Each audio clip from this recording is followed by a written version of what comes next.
খাবার খেলেই কি পুষ্টি? খাবার খাওয়া কি অত সহজ কথা? নমস্কার, আমি নিউট্রিশনিস্ট অতনু ঘোষাল।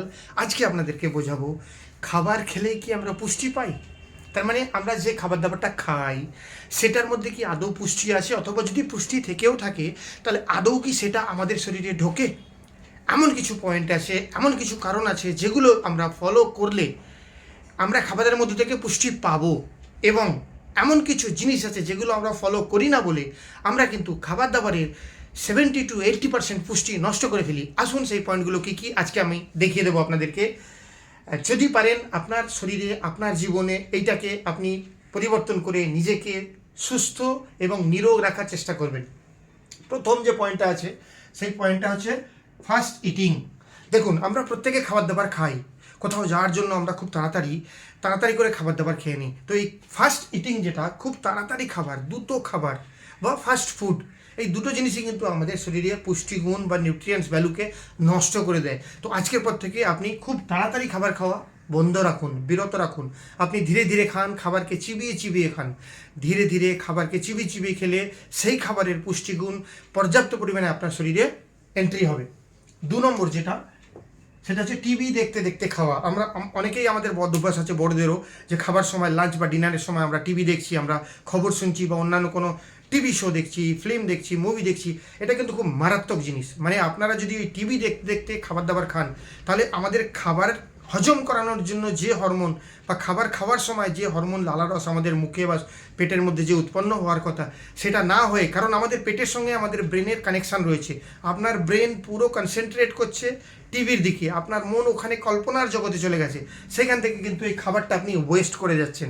তাহলে টিভি দেখতে দেখতে খাওয়া আজকের পর থেকে বন্ধ, ফাস্ট ফুডিং বন্ধ। 3 নম্বর যেটা হচ্ছে মোবাইল দেখতে দেখতে খাওয়া, সেম অ্যাজ ইট ইজ। অনেকেই আছে যারা, আমি দেখেছি অনেককে হোটেলে বা অন্যান্য বিভিন্ন জায়গায় এক হাতে মোবাইল চলছে আর একদিক দিয়ে খেয়ে যাচ্ছে। তো ডেঞ্জারাস জিনিস। ওই খাবারটার কোনো পুষ্টিগুণ আপনার শরীরে ঢুকছে না।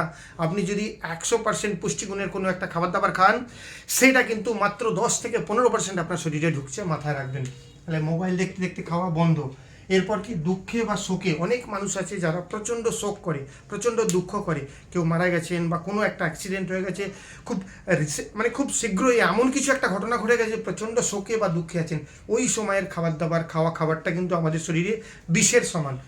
এরপর এই চামচ ব্যবহার করে খাওয়া, চামচ ব্যবহার করে অনেকে চামচ ইউজ করে খাবার দাবারের মধ্যে। তো আমি প্রত্যেককে বলবো, আমরা হাতের সঙ্গে আমাদের মুখের যে কানেকশান, আমরা যদি হাত দিয়ে খাবার খাই, চামচ ব্যবহার করে খাবার দাবার খাওয়ার থেকে হাত দিয়ে খাবার খাওয়ার কিন্তু অনেক বেশি গুণাগুণ আমাদের খাবার দাবারের মধ্যে আমরা পাই।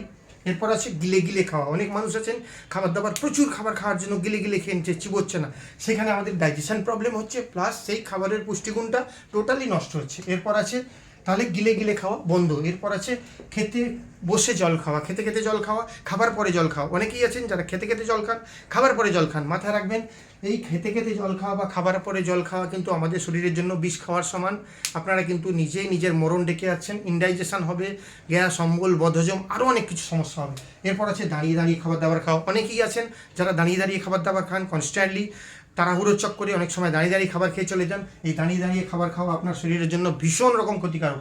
এরপর আছে পেট ভরে খাওয়া। অনেক মানুষ আছেন যে অনেকক্ষণ খেতে পাবো না, সেই জন্য এখন পেট ভরে খেয়ে নিই, 1 কেজি 1.5 কেজি খাবার খেয়ে নিলাম, খেয়ে নিয়ে আমি বাইরে বেরিয়ে গেলাম। পেট ভরে, গলা পর্যন্ত পেট ভরে খাবার দাবার আপনি খাবেন না, এটা আপনার শরীরের জন্য ক্ষতিকারক। ওই টোটাল খাবারের মধ্যে থেকে সামান্য কিছু পুষ্টিগুণ আপনার শরীরে কিন্তু নেবে। যাই হোক, এরপর আছে রাগান্বিত অবস্থায়। অনেকে দেখবেন প্রচণ্ড রেগে গেছে, প্রচণ্ড রেগে যাওয়া অবস্থায় কিন্তু খাবার দাবার খাচ্ছে। এটা কিন্তু আমাদের শরীরের জন্য ভীষণ ক্ষতিকারক। আমাদের শরীরে যখন কর্টিসল হরমোন স্খলন হয়, প্রচণ্ড রেগে যায়, তখন কিন্তু খাবার দাবার হজম হওয়ার জন্য কোনো আমাদের হরমোন নিঃসরণ হয় না। সো প্লিজ, আপনি রেগে গিয়ে কোনো খাবার দাবার খাবেন না। কুল মাইন্ডে আসুন, নিজেকে ঠান্ডা করুন, শান্ত হয়ে যান, তারপর খাবার দাবার খান। সব থেকে লাস্ট বলবো যে নেগেটিভ চিন্তামূলক খাবার দাবারের সম্বন্ধে অনেক, এই খাবারটা ভালো না, খুব বাজে খাবার, এটা খুব, আমি তো খেতামই না, খুব বাজে খাবার, খাওয়ার ইচ্ছাই নেই, জোর করে খেলাম।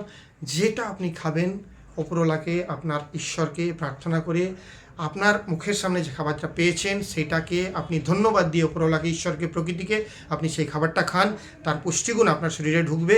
কখনোই নেগেটিভ চিন্তা করে, নেগেটিভ বার্তা দিয়ে খাবার দাবারের মধ্যে সেটাকে শরীরে প্রবেশ করাবেন না। আজকে খাবার দাবার সম্বন্ধে এইটুকুই বললাম। আপনাদের যদি ভালো লেগে থাকে অবশ্যই লাইক করবেন, শেয়ার করবেন। দেখা হবে নেক্সট ভিডিও। সকলে ভালো থাকবেন। জয় হিন্দ।